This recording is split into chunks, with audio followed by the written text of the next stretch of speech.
E aí, pessoal, Eduardo Mesquita aqui. Quem é o Eduardo Mesquita? É o seu banker.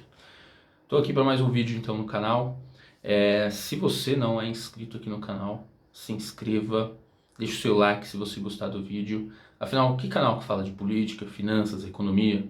Muitos, mas eu sou bonito e os meus vídeos são raízes, vou direto ao ponto, sem enrolação nenhuma, sem propaganda. Reconheça isso, beleza? Vamos lá, o que eu vou falar nesse vídeo?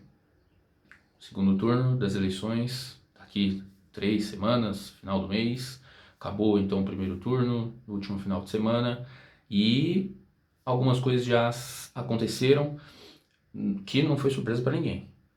Então vamos lá, Ciro Gomes declarou apoio ao ex-presidente Lula, novidade zero, afinal Ciro Gomes critica Bolsonaro veementemente, chamando de nazista FDP e outras coisas.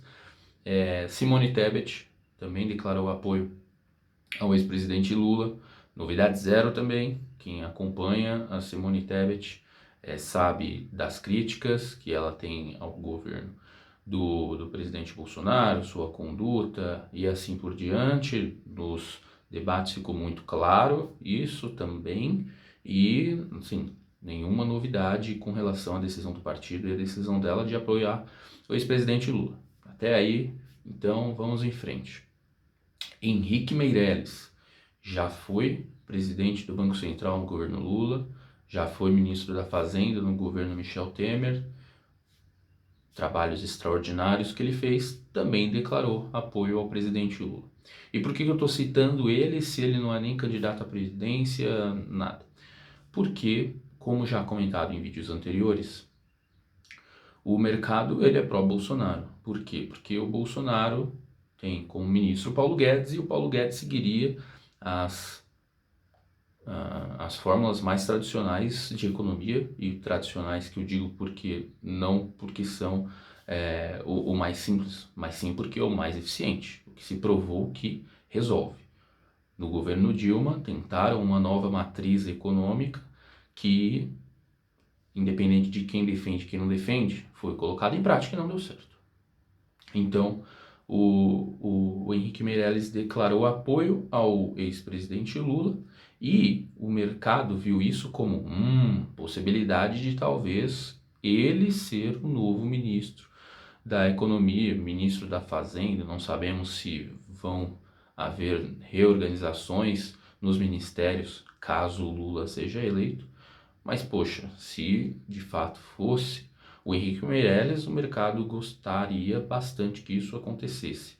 Seria um mundo ideal aí para o mercado. Entretanto, o Henrique Meirelles falou que nem conversou com Lula nos últimos tempos, então é simplesmente especulação total.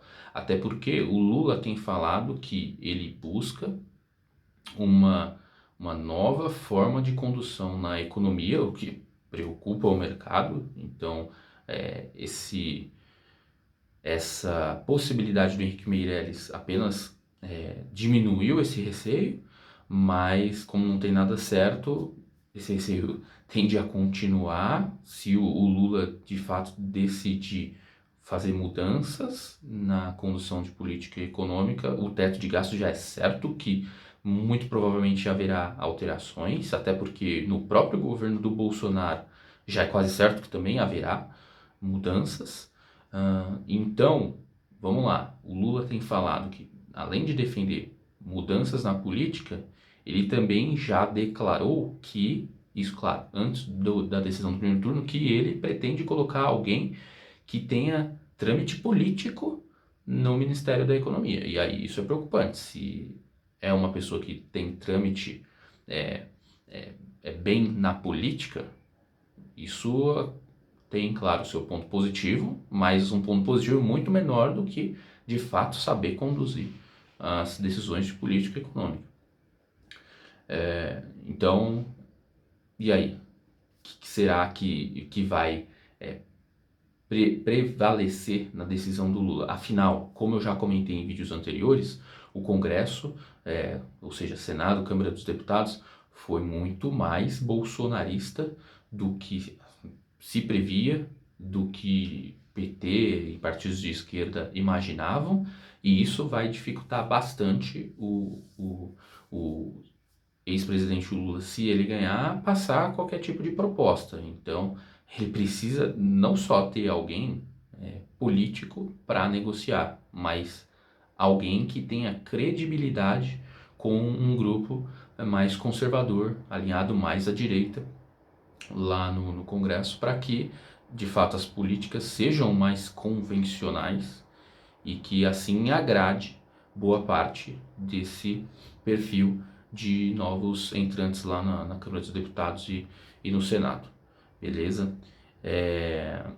Além disso, por que isso é importante para o mercado, né? A condução de uma política tradicional, convencional na economia. Falei no Instagram, para quem me acompanha no Instagram, as duas coisas mais importantes na economia acaba sendo o quê? Inflação, taxa de juros. Se a inflação sobe, taxa de juros precisa subir para conter a inflação. No governo Dilma, o que a gente viu? A gente viu uma expectativa de inflação crescente, mas a decisão de reduzir a taxa de juros, o que acabou fazendo com que a nossa inflação subisse na casa de 7% que estava, algo em torno disso, para um patamar acima de 2 dígitos. E aí depois o Banco Central não teve o que fazer, teve que dar um giro de 180 graus e começar a subir juros para conter a inflação, porque percebeu-se que a decisão não deu certo. Então vamos aguardar, isso é uma das coisas mais relevantes, mas afinal o Lula vai precisar definir quem ele vai colocar como ministro da Economia antes do segundo turno, para que isso acabe até provavelmente privilegiando ele em resultados das eleições com um maior número de votos, porque afinal a base dele, ele já construiu, a pessoa não vai deixar de votar nele se ele decidir colocar Henrique Meirelles no Ministério da Economia, ou pessoas com o mesmo perfil do Paulo Guedes. De maneira nenhuma ele vai perder voto, ele só tem a ganhar votos. Afinal, existe um número muito grande de eleitores indecisos, de eleitores que ainda votaram em Simone Tebet e em Ciro, que podem ter um viés mais pró-mercado, mas que não gostariam nem de Lula nem de Bolsonaro. Então, vamos ver como vai ser o desenrolar desse assunto nas próximas semanas. Eu falei, hein? Eu vou direto ao assunto aqui, sem enrolação, sem conversa, sem propaganda, sem curso. Então deixa seu like, se inscreve, compartilha aí com os amigos, ajude o pai aqui de vocês, o seu banker, a crescer esse canal e continuar distribuindo vídeos e informações relevantes para vocês. Muito conhecimento você tem aqui. Até o próximo vídeo, um grande abraço.